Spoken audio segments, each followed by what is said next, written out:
and he actually died the following year in 1990. It's the only time he's ever talked about this on camera. It's about 14 minutes long, and I'll just show you a few clips. But he's ex-CIA, and more importantly, he claims to be ex-Men in Black. And just check out what he's saying here. This transition in my life happened in 1970. The senior black project director was William T. Latham, who had worked under CIA Executive Director Richard Schlesinger.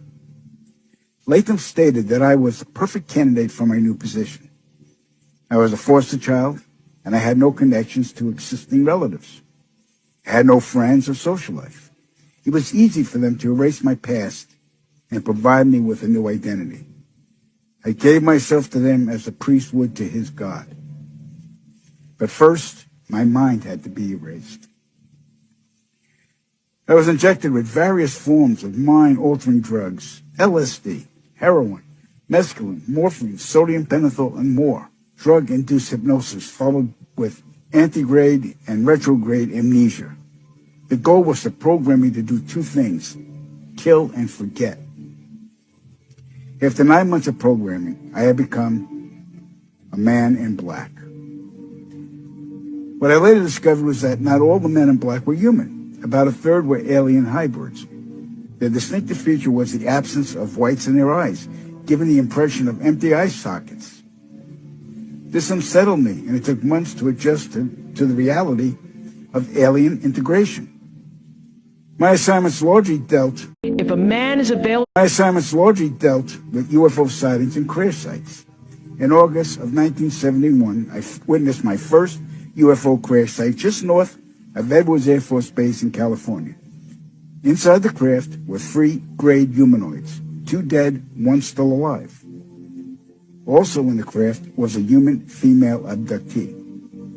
The alien humanoids were transported to the base, but 2 witnesses had arrived before us and took several photographs. The first surrendered his camera, but the second fled. When we apprehended him, he resisted, and I was ordered to silence him, which I did.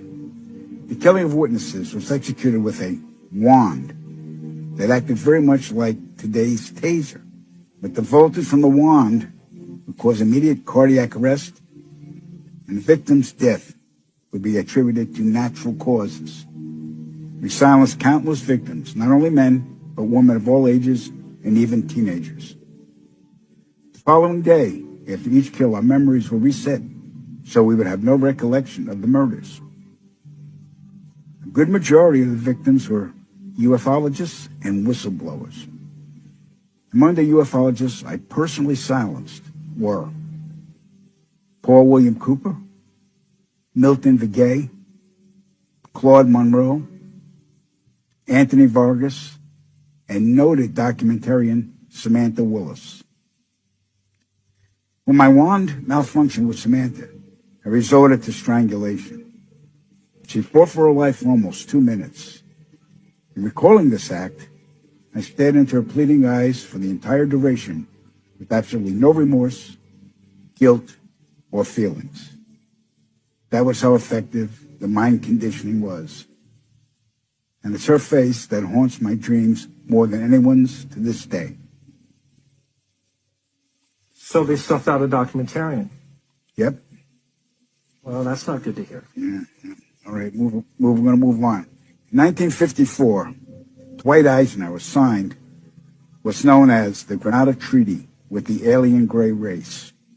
In exchange for shared alien technologies, the Greys were allowed to abduct a number of humans annually for medical examination. The Greys also demanded anonymity from the public. A short time later, human technology took a giant leap forward with circuit chips, fiber optics, and lasers. The Granada Treaty is still active today, but the number of human abductions has increased, despite objections from the world governments. Now, the really interesting part. Every year, at least 8 million children go missing in the world. I can attest that 1/3 of them are abducted by government operatives and transported to any one of the 1,477 underground military installations on the planet, then imprisoned for the remainder of their lives. The children are subjected to biological and genetic experiments dissections, and mutilations performed not by human scientists, but an alien gray species. During my stay at the Vanguard Underground Base north of Phoenix, Arizona, I witnessed many of these procedures. Because there was no form of anesthesia administered to the young patients, the halls reverberated with the screams of tortured children from morning to night. The ones that perished were incinerated in the installation's crematoriums. My point of contact at this base was Lieutenant Colonel Charles T. Leninger, and he was a human-alien hybrid. And get ready for this.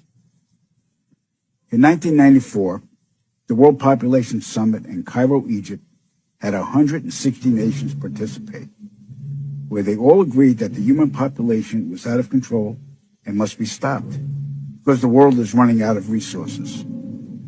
An agreement was formed that would mandate the reduction of humans from 6 billion to 800 million by the year 2030. This meant finding a method or methods to wipe out nearly 95% of the population. Solutions were discovered, investigated, tested, then created, and have been in full force since. The procedures have been inflicted onto the human race are as follows. 1.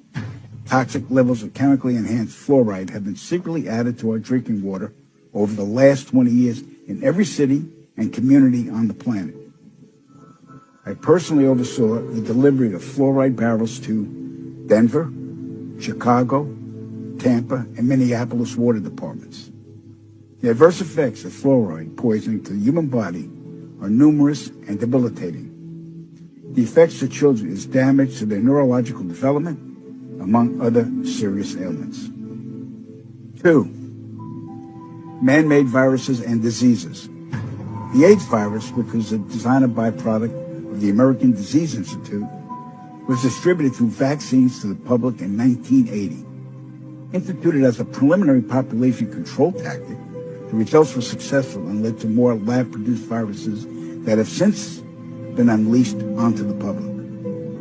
Among those is the development of a mutated version of the common flu to replicate the 1918 influenza pandemic that killed 40 million people. The first strain of this new flu virus will be released to the public in late 2017. So if we see a flu outbreak in the late 2017 or early 2018 that's killing people, we'll know this is true. All right. 3. Killing us from the air with neurotoxins, barium chloride, cancer microbes, and viruses by way of chemtrails, released into the skies daily over all inhabited regions by military aircrafts.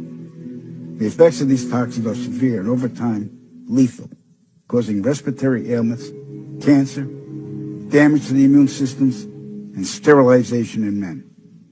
Since the chemtrail plan was implemented, sperm count in men has dropped nearly 50%. If this isn't reversed soon, the human race will face early extinction.